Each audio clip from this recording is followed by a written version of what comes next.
এইটা আমি খুব সুন্দর একটা ট্রিক বলে দিচ্ছি। এটা হচ্ছে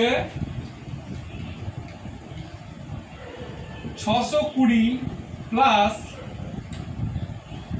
ধরো 621 plus 622 plus dot dot dot dot করে 10টা দেওয়া আছে, 20 21 22 23 24 25 26 27 28 29 প্লাস 629 ইকুয়াল টু কত হবে? দেখো এখানে 10টা দেওয়া আছে, 10টা 620 621 622 করে করে ডট ডট ডট করে 629।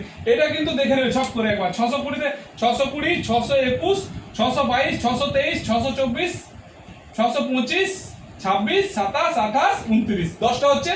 এই 10টা দেওয়া আছে মানে জানবে যে এটা একটা খুব সুন্দর ট্রিক আছে। এরকম যদি দেয় অঙ্কটা করারই দরকার নেই, দেখে দেখে উত্তর হবে। এই যে 620, এই 620 সাথে 4 যোগ করবে, 4 কত হবে? 624। 624 হলো। আর এখান থেকে মনে মনে একটা সংখ্যা বসাবে, মনে মনে একটা সংখ্যা, যে সংখ্যাটা হচ্ছে 5, এই সংখ্যাটা শুধু এখানে বসিয়ে দেবে, বাস দেখবে এইটা আমার অ্যান্সার এসে গেছে। এটা আমাদের খুব কাজের সংখ্যা, মাথায় রাখবে। তাহলে কি করলাম, এরকম যদি 10টা যে কোনো যেখান থেকে খুশি পরপর 10টা কোশ্চেন 10টা সংখ্যা যোগ দিয়ে দেয়, এর থেকে মজার ট্রিক কোনো নেই। এই প্রথমেরটার সাথে 4 যোগ করবে, যার যোগফল হবে তার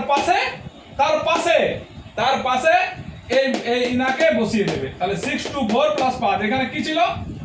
620 সাথে আমি 4 যোগ করলাম, কত হলো আমার? 624। এই 5 টাকা এনে এখানে বসিয়ে দিলাম 625। এটা হয়ে গেল আমার 6245, এটা হয়ে গেল আমার অ্যানসার। ঠিক আছে, এইরকম কোশ্চেনও থাকলে এর থেকে ইজি ট্রিক আর হয় না। এইভাবে অঙ্কগুলো করে যাবে, পড়াশোনা চালিয়ে যাও। পরের দিন আবার ম্যাথের অন্য এক ডেমো ক্লাস নিয়ে আসছি। বাই।